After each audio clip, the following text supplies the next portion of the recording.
नमस्कार दोस्तों, स्वागत है एक बार फिर से आपका मेरे यूट्यूब चैनल विदाउट म्यूजिक मंत्रा में। आज एक बार फिर से बात करेंगे केतु ग्रह के बारे में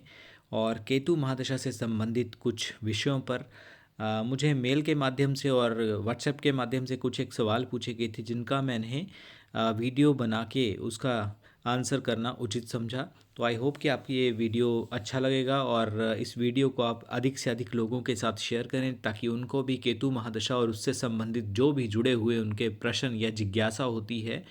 उसको शांत किया जा सके और उससे संबंधित जो भी मुझे ज्ञान है मैं आपको इस वीडियो के माध्यम से पहुंचाने की कोशिश निरंतर करता रहूं। तो दोस्तों, जैसे आप जानते हैं कि केतु महादशा के बारे में मैंने काफ़ी चीज़ें एलेबोरेट करी हैं। तो आज स्पेसिफिक जो ये पूछा गया है कि केतु महादशा के दौरान क्या होती हैं और कुछ और भी ऐसे सवाल हैं जिनसे संबंधित मैं आपसे बात करूंगा। लेकिन उससे पहले, वीडियो शुरू करने से पहले, जैसे मैं हर वीडियो में आपको बोलता हूँ कि ये आवश्यक नहीं है कि चाहे पाप ग्रह हैं,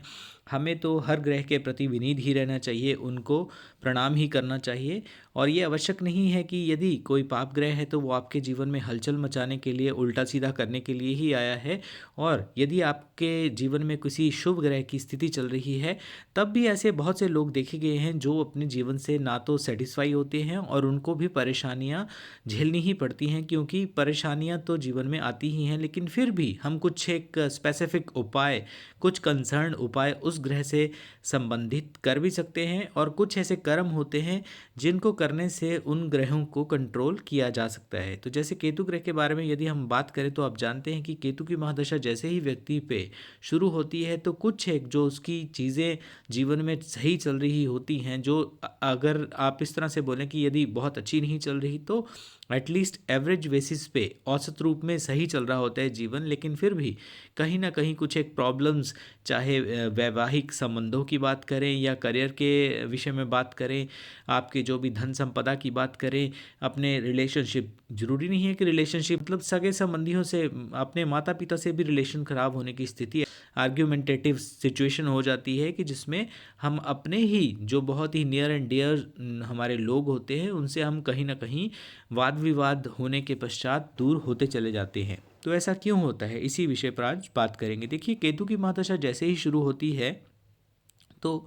सबसे पहले व्यक्ति का सांसारिक विषयों से मन हटने लगता है। कहीं ना कहीं ऐसी परिस्थितियां बन जाती हैं कि आपका जो भी सोशल गैदरिंग होगी उसमें आपका जाने का मन नहीं करेगा। सबसे पहले तो केतु जो है वो आपकी जीवा को, जो आपकी वाणी होती है, उसको कर्कश करेंगे। क्योंकि देखिए, जब तक आपकी वाणी में मिठास रहेगी और एक तो आप ये इसके साथ रिजेंबल करके देख सकते हैं कि आपके ऊपर यदि केतु की महादशा आई है और केतु का जो स्वभाव है, जो उसका मूल प्रकृति है, उसकी ऊपर की गर्दन नहीं है, तो दिमाग का तो अभाव रहता ही है। तो जो भी हमारे मुंह से उस दौरान निकलता है कहीं ना कहीं हम बिना सोचे समझे भी बोल देते हैं, वो हमें एक्सेप्ट करना होगा केतु की महादशा के दौरान। या इस तरह से भी आप मान सकते हैं कि यदि आपने कोई ऐसा व्यापार धंधा, किसी ऐसे जॉब में आपने ज्वाइन कर लिया है तो वहाँ भी आपने जो डिसीज़न लिया है वो ultimately at the end of the day आप यही बोलेंगे कुछ समय के पश्चात कि ये मेरा डिसीज़न, ये मेरा निर्णय लिया हुआ सही नहीं था। चाहे वो जॉब से रिलेटेड हो, विवाह से संबंधित हो, किसी अपने घर को, मकान को एक जगह से दूसरी जगह पर यानी कि शिफ्ट होने से संबंधित हो, या फिर आपकी जैसे ट्रांसफ़र ले लेते हैं लोग कि मुझे फ़लाँ शहर में जाना है तो वहाँ मेरे लिए ज़्यादा कंफर्टेबल और अच्छा रहेगा, लेकिन बाद में व्यवहारिक तौर पर उस चीज़ को महसूस करने के पश्चात ये देखा जाता है कि वो लिया हुआ निर्णय कहीं ना कहीं गलत साबित होता है। तो सबसे पहली चीज़ जो केतु महाराज व्यक्ति के जीवन में करते हैं वो यही करते हैं कि मन में संसारिक जितने भी विषय होते हैं उनके प्रति धीरे धीरे अरुचि, एक इंटरेस्ट जो होता है, कोर इंटरेस्ट जो होता है, कि जैसे जैसे बच्चा बड़ा होता है या जो भी व्यक्ति होता है उसके अंदर कुछ ऐसी भावनाएं, इच्छाएं होती हैं, उनसे आपको विमुख करना होता है। जितनी भी आध्यात्मिक गतिविधियां होती हैं, मंदिर जाना, पूजा पाठ, या अगर मंदिर नहीं जाते, पूजा पाठ नहीं करते, तो कहीं ना कहीं शांत होकर मेडिटेशन में बैठ जाना और उसमें ही एक आंतरिक शांति का अनुभव करना, और इसके अलावा तीर्थ यात्राएं करने का मौका, ये चीज़ें जो हैं केतु की महादशा में व्यक्ति को मिलती ही मिलती हैं।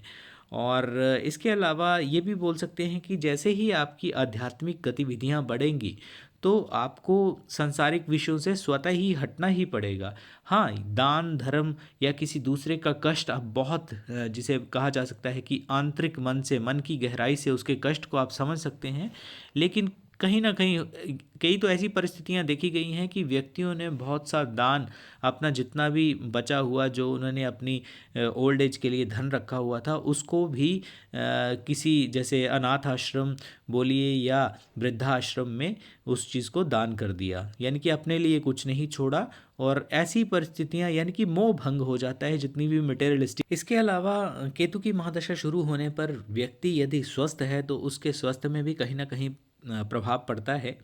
और ऐसे क्योंकि देखिए केतु जो है वो अपने आप में ही एक रहस्यमय ग्रह है, तो उस वो किस तरह से जीवन को प्रभावित करे ये तो कहा नहीं जा सकता। वो की स्थिति क्या है, हर इंडिविजुअल के चार्ट में वो डिफरेंट रिजल्ट्स आते हैं उस हिसाब से। लेकिन जो भी कॉमन रिजल्ट्स हैं उनमें ये है कि कुछ ऐसी रहस्यमय बोलिए या जटिल रोग दे दिया जाए जिसका ना तो अभी तक मेडिकल साइंस के पास इलाज है, इस तरह का रोग भी व्यक्ति को हो जाता है। कोई ऐसा अजीब सा हादसा जो ना किसी ने सोचा हो कि किसी व्यक्ति की यदि उस दौरान मृत्यु हो जाती है, तो क्या ऐसा भी संभव है, इस तरह से भी किसी के प्राण निकल सकते हैं। तो इस तरह के हादसे या आकस्मिक रूप से धन की, संपदा की, जमीन जायदाद की, जितना भी आप मटेरियलिस्टिक चीज़ों से आप जोड़ सकते हैं या आपके अंदर नॉलेज है उनको आप जोड़ के देख सकते हैं, उनसे आपको विहीन करना है। यही यही केतु ग्रह का मेन मोटिव रहता है इस महादशा में। और यही नहीं बल्कि परिवार से भी अलगाव हो सकता है। परिवार से अलगाव होने की संज्ञा आप इस तरह से ले सकते हैं कि या तो हमारे जो बड़े बुजुर्ग होते हैं उनका परिवार से जाना हो सकता है, या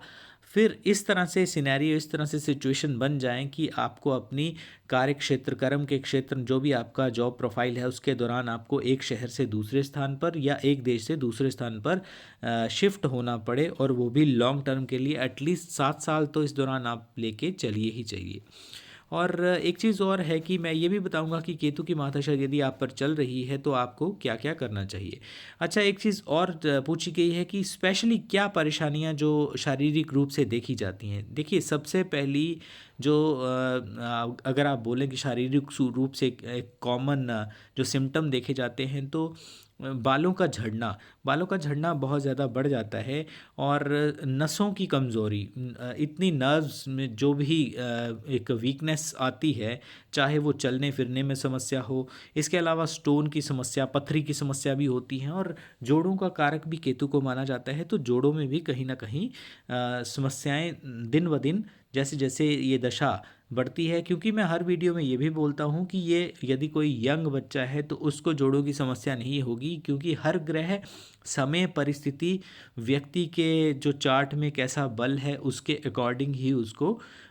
फल देता है। यदि नौकरी की बात करूं कि किसी की नौकरी पे हिट करता है केतु और उसको जॉब से निकलवा देगा, तो यदि कोई व्यक्ति अगर अब बच्चा जो है वो अभी स्कूलिंग कर रहा है तो उसको जॉब से कहाँ से निकलवा देगा। तो ये कॉमन सी चीज़ें हैं जो आप अपने जो भी आपकी आयु है, जो भी आपका वर्ग है, आप पुरुष हैं या महिला हैं, उसके अकॉर्डिंग इन चीज़ों को समझ के अपने साथ ये आप उसको एहसास कर सकते हैं कि आपके ऊपर जब केतु की महादशा आएगी या चल रही है तो किस प्रकार के प्रभाव आपको देखने को मिल सकते हैं। इसके अलावा स्किन प्रॉब्लम का भी ये द्योतक है, और स्किन प्रॉब्लम भी कहीं ना कहीं केतु की महादशा में होती है। यदि किसी को थोड़ी प्रॉब्लम हो तो यही चीज़ें जो मैंने पहले बताई हैं वो ज़्यादा बढ़ जाती हैं। सुनने की क्षमता, सुनने की क्षमता, क्योंकि देखिए फिर वही बात आ जाएगी कि केतु का जो है ऊपर सर नहीं है, और सर नहीं होने की वजह से वो जो भी ग्रह उसके साथ होता है तो उसको एक तरह से वो फील करने की कोशिश करता है। एक तरह से बहुत ज़्यादा सिक्स सेंस व्यक्ति की बढ़ जाती है। संभावनाओं की एक जैसे देखने की क्षमता अपने अंदर वो घर करने लगती है। तो ये चीज़ें होती हैं, और संतान उत्पत्ति में भी व्यक्ति को समस्या उत्पन्न होती है। यूरिन संबंधी, क्योंकि पेट के नीचे नाभिस्थल से जितने भी नीचे के रोग हैं वो इस महादशा में कहीं ना कहीं बढ़ते चले जाते हैं। आप ये कैसे पता लगाएंगे कि जो भी केतु ग्रह है यदि मुझ पे बुरा प्रभाव डाल रहा है या केतु की महादशा का प्रभाव मुझ पर गलत पड़ रहा है, तो कैसे पता चले कि अच्छा केतु है या मुझ पर बुरा प्रभाव केतु ग्रह का आ गया है? मैंने बहुत से अपने वीडियोस में ऑलरेडी बताया हुआ है, लेकिन फिर भी मैं बता देता हूँ कि केतु के प्रभाव से व्यक्ति सड़क पर या जेल जेल में भी होता है, लेकिन वो बहुत निकृष्ट तरह का केतु होता है। और केतु का दोष यदि लग जाए तो ऐसे लोग घर पर नहीं होते हैं, यानी कि उनकी रात की कुछ ना कुछ ऐसी व्यवस्था खराब हो जाएगी उनके घर परिवार में, उनके कार्य क्षेत्र में, कि उनको या तो अपने घर से बाहर रात बितानी पड़ेगी, चाहे वो धन से संबंधित चीज़ें हों। कहीं ना कहीं उनकी रातों की नींद जो है वो उड़ी रहती है। केतु के खराब होने से व्यक्ति में यूरिन संबंधी, जैसे मैंने बताया, वो प्रॉब्लम, जोड़ों का दर्द, संतान उत्पत्ति में रुकावट, और सबसे बड़ी बात है कि ग्रह कला बहुत ज़्यादा बढ़ जाती है, क्योंकि पाप ग्रह हैं तो इस तरह की चीज़ें आपके जीवन में, आपके घर परिवार में होना स्वाभाविक ही है। एक और सवाल पूछा गया था कि क्या केतु की महादशा सबके लिए ऐसी ही होती है या अच्छी भी हो सकती है? देखिए, मैंने पहले भी बताया हुआ है कि केतु की महादशा बहुत ऐसे रेयर लोग होते हैं और वो अपने आप को बहुत ही सौभाग्यशाली समझें यदि उनके जीवन में ऐसा समय चल रहा है कि केतु की महादशा का बुरा प्रभाव उन पर नहीं आया है। तो कहीं ना कहीं या तो वो बृहस्पति की छाया में है या उनके पूर्व जन्म में और इस जन्म में इस प्रकार के कर्म हैं कि उन पर ऐसा बुरा प्रभाव उनको जीवन में देखने को नहीं मिला, तो वो कहीं ना कहीं लकी हैं, लेकिन वो लोग बहुत ही कम होते हैं। तो सवाल ये था कि क्या केतु की महादशा अच्छी हो सकती है? तो देखिए, इसका तो हर किसी के इंडिविजुअल चार्ट पे ही डिपेंड करता है। सेकेंडली ये है कि केतु यदि बहुत अच्छी उत्तम स्थिति में है तो, और सेकेंडली जिसकी मतलब स्थिति केतु की बहुत अच्छी है चार्ट में, तो कहीं ना कहीं ऑलरेडी उसका जो ध्यान है वो आध्यात्मिक कार्यों, भगवान, पूजा पाठ, मेडिटेशन में बहुत ज़्यादा होगा, बहुत ज़्यादा दिलचस्पी होगी ऐसे व्यक्तियों की। तो ऐसे व्यक्तियों के लिए तो एक तरह से गोल्डन पीरियड होता है अपनी उन चीज़ों को, जो भी धर्म अध्यात्म से जुड़ी हुई चीज़ें होती हैं उनको बहुत आगे सुप्रीम लेवल पे, टॉप लेवल पे लेके जाने का। और ये भी नहीं है ऐसे लोगों को फिर आकस्मिक धन लाभ, क्योंकि ज्ञान आता है तो ज्ञान के बेसिस पे ही ऐसे लोग बहुत ज़्यादा धन का अर्जन भी करते हैं। और इसके अलावा जो है कोर्ट कचहरी का सामना भी करना पड़ सकता है, जैसे मैंने रोग के बारे में तो बता ही दिया है। तो ये चीज़ें होती हैं। केतु ग्रह को कैसे खुश किया जा सकता है? देखिए, एक तो बीज मंत्र का जाप करना शुरू कर दें आप। सेकेंडली, शनिवार को जो है वो पीपल के पेड़ में जल चढ़ाना भी शुरू कर दें, क्योंकि कहीं ना कहीं केतु ग्रह जो है वो शनि ग्रह से भी संबंधित हैं। एक तरह से आप मान सकते हैं कि एक इनका जो पाप ग्रहों का, जैसे शुक्र, शनि, राहु, केतु एक ही ग्रुप से हैं, तो वहाँ पे भी शनि का बहुत ज़्यादा महत्व है। और उनके ही, क्योंकि जिस भी घर में जब शनि के साथ केतु बैठते हैं तो अपने आप को शनि के आगे केतु सरेंडर कर देते हैं कि महाराज अब आप ही इस घर को संभालिए, जो भी इस जातक के साथ आप करना चाहते हैं, जो देना चाहते हैं, जो लेना चाहते हैं, जो भी आप करना चाहते हैं आप कर सकते हैं, मैं अपनी आंखें बंद कर रहा हूँ। यानी कि पूर्णतः वो शनि के समर्पित हो जाते हैं। और अपना अधिकार क्षेत्र जो भी केतु ने, अगर अकेला केतु बैठा हो किसी हाउस में तब बात अलग है, लेकिन जैसे ही शनि वहाँ पे बैठते हैं तो अपना सारा जो कार्य अधिकार क्षेत्र है वो शनि को सौंप कर केतु चले जाते हैं। तो ये चीज़ें आप कर सकते हैं। इसके एक चीज़ और किसी ने पूछी थी कि क्या केतु ग्रह जो हैं वो डिप्रेशन का कारण बन सकते हैं, यानी कि इस दौरान मानसिक अवसाद का सामना करना पड़ सकता है? देखिए, कहीं ना कहीं इस महादशा के दौरान व्यक्ति को अकेला रहना बहुत अच्छा लगता है, क्योंकि समाज से वैसे भी व्यक्ति एक तरह से हट जाता है, दूर हो जाता है, चाहे वो अपने सगे संबंधी हो या सामाजिक व्यवस्थाएं, जितने भी अपने नाते रिश्तेदार या अपने सगे संबंधी मित्रगण होते हैं, फ्रेंड सर्कल होता है, उनसे व्यक्ति दूर हो जाता है। और स्पेशली यदि कुंडली में ऐसा संयोग बन रहा हो कि केतु जो है वो चंद्रमा के साथ, सूर्य के साथ या लगन के साथ किसी भी तरह का संबंध बन रहा हो, तो जातक को अधिक संभावना होती है कि वो उदासी में चला जाए या अलग महसूस करता है। तो ऐसे लोगों को फिर डिप्रेशन बोलिए या अवसाद से निकलना बहुत ही मुश्किल हो जाता है। क्योंकि यदि जन्म कुंडली में लगन इतना मजबूत नहीं है तो मनोवैज्ञानिक जितनी भी साइकोलॉजिकल प्रॉब्लम्स होती हैं या विकार होते हैं उनका सामना भी कहीं ना कहीं केतु की महादशा में व्यक्ति को करना ही पड़ता है। तो इन चीज़ों का ध्यान रखना चाहिए। बाकी गणपति भगवान की शरण में जाना बहुत अच्छा रहता है। कानों में सोना पहन सकते हैं, लेकिन उसकी भी एक विधि होती है जो हर किसी पे ये चीज़ इम्प्लीमेंट नहीं होती कि ये सारे उपाय आप कर लें। वो पर्सन टू पर्सन वेरी करता है कि आपके पर्सनल हॉरोस्कोप में आपका जो इंडिविजुअल हॉरोस्कोप है वहाँ पे केतु ग्रह की कैसी स्थिति है, क्या वो आप पर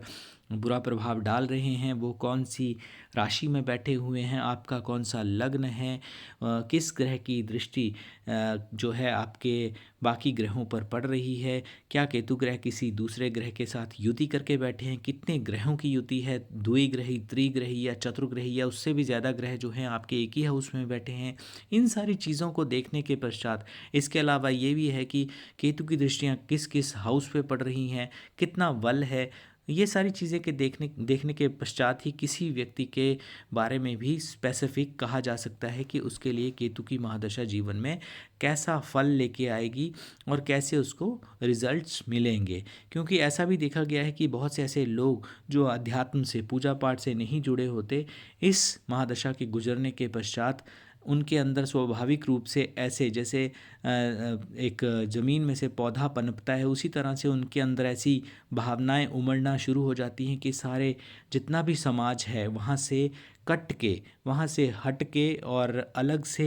एक ऐसी फीलिंग आती है कि मुझे केवल भगवान की शरण में जाना चाहिए। तो ये चीज़ें जो हैं व्यक्ति के जीवन में आना अपने आप चालू हो जाती हैं, अपने आप शुरू हो जाती हैं और इन चीज़ों के प्रति आपको सजग रहना चाहिए। तो दोस्तों ये था आज का वीडियो केतु महादशा और उनसे जुड़े कुछ एक प्रश्न जो आप व्यूअर्स ने ही पूछे थे। कुछ एक प्रश्न अभी रह गए हैं, उनसे संबंधित एक दूसरा वीडियो मैं बनाऊंगा, उसमें मैं आपको बताऊंगा कि कैसे आपको क्या क्या किन परिस्थितियों में करना उचित रहेगा केतु की महादशा के प्रभाव में। तो दोस्तों ये था आज का वीडियो। आई होप कि आपको वीडियो अच्छा लगा होगा। चैनल को सब्सक्राइब करें और वीडियो को फैमिली और फ्रेंड्स के साथ ज़रूर शेयर करें, क्योंकि आप लोग वीडियो देख लेते हैं लेकिन लाइक या उसको शेयर नहीं करते। तो यही मेरे लिए एक मोटिवेशन है और वीडियो देखने के लिए आपका बहुत बहुत शुक्रिया। धन्यवाद।